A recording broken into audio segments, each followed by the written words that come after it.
Hey fellow tennis nerds, I hope all is well. The Indian Wells BNP Paribas Open is back and it starts today, March 10th. Tennis paradise as it's called in the deserts. I've never been there, I would love to go, hopefully next year, maybe if things are relatively normal in the world, who knows. Djokovic is not going, still struggling with the vaccine mandates, so he will sit this one out. And the Miami Open, it seems like, but we have plenty of strong players and an interesting field and lots of exciting tennis action to come. I've taken a brief look at the first round and the draw and some players to look at. Medvedev is entering as the world number one for the first time in his career. Will he play differently? Will he be more energized? Will he be more nervous? That remains to be seen. He is on a collision course with Rafa again. He's lost 2 matches in a row now, Australian Open and in Acapulco. But maybe if they play in the semi-final of the BNP Paribas, maybe he can bring something new to the game there. Will Rafa keep on winning? He's been winning every match of 2022. It's almost ridiculous to talk about. So also an interesting story to follow is, can he keep on winning? I have a feeling that this time he won't be winning all throughout the tournament, but who knows? So I'm keen to hear your thoughts in the comments below. Some players are back after an injury timeout, the longest one being Borna Coric, I think he's pronounced.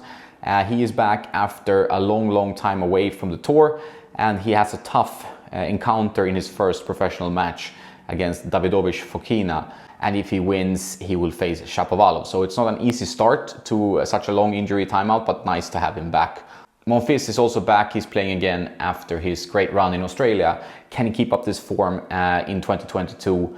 That remains to be seen. Another story that we should keep our eyes on. Jack Sock is back playing on Masters level, playing Argentinian Juan Manuel Cerundolo. Hopefully that's correct.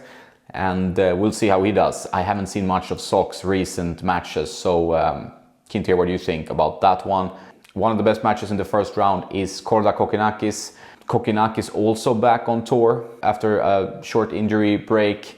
Korda not as successful on tour this year as he was last year, but he is a very dangerous player, so Kokkinakis should look out.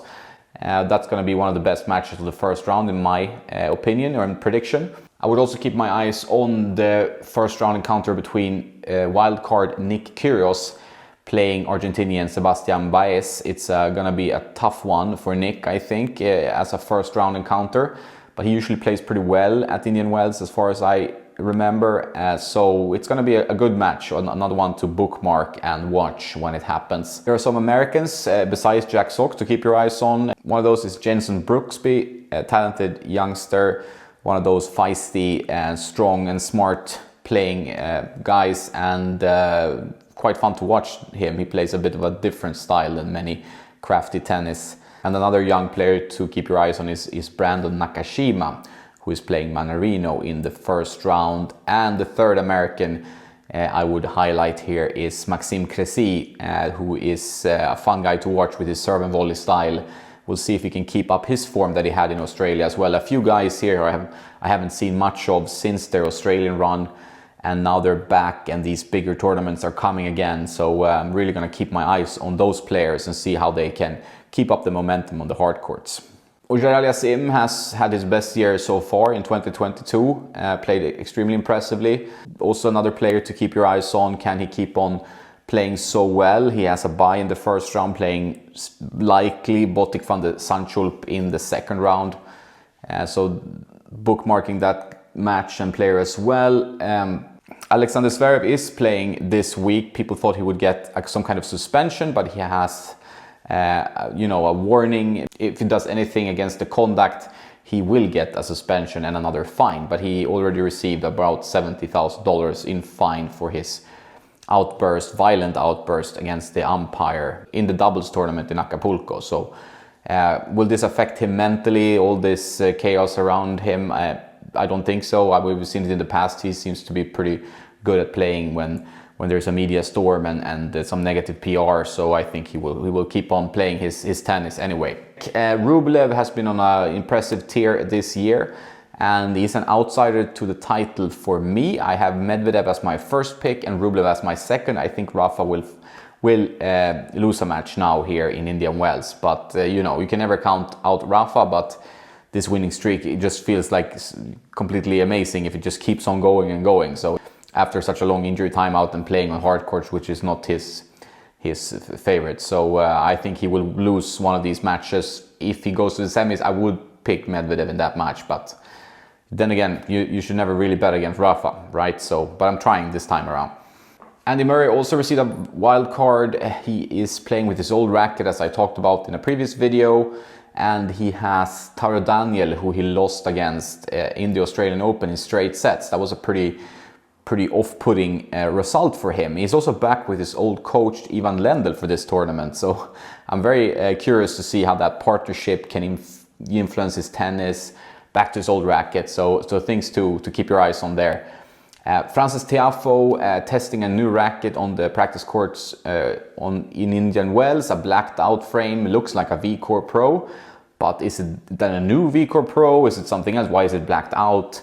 Is it just testing before they give him a paint job one? I don't know, but we'll also see how he is doing if he's playing the matches with this blacked out frame, and if someone can figure out exactly what it is, let me know in the comments. My prediction for a future world number one, Carlos Alcaraz, is also someone I will look forward to watch, as well as Holger Rune, the talented young Dane. So there's a lot of stories, a lot of players to keep your eyes on for the Indian Wells. I'm really looking forward to this.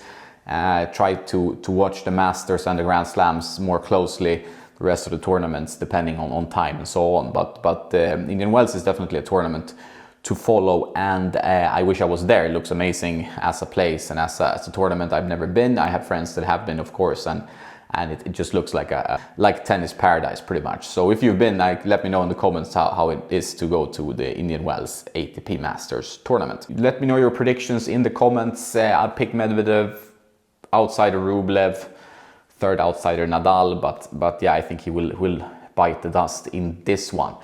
That's it for this video about Indian Wells. Will you be watching? I will be watching as much as I can, depending on times and slots. But matches are usually okay to watch here from Europe, so I will try my best to keep my eyes on the action. If you want more updates about this tournament or other tournaments like this, let me know in the comments as well, and I'll keep doing them. That is all for now. Have a nice day, and don't forget to play some tennis.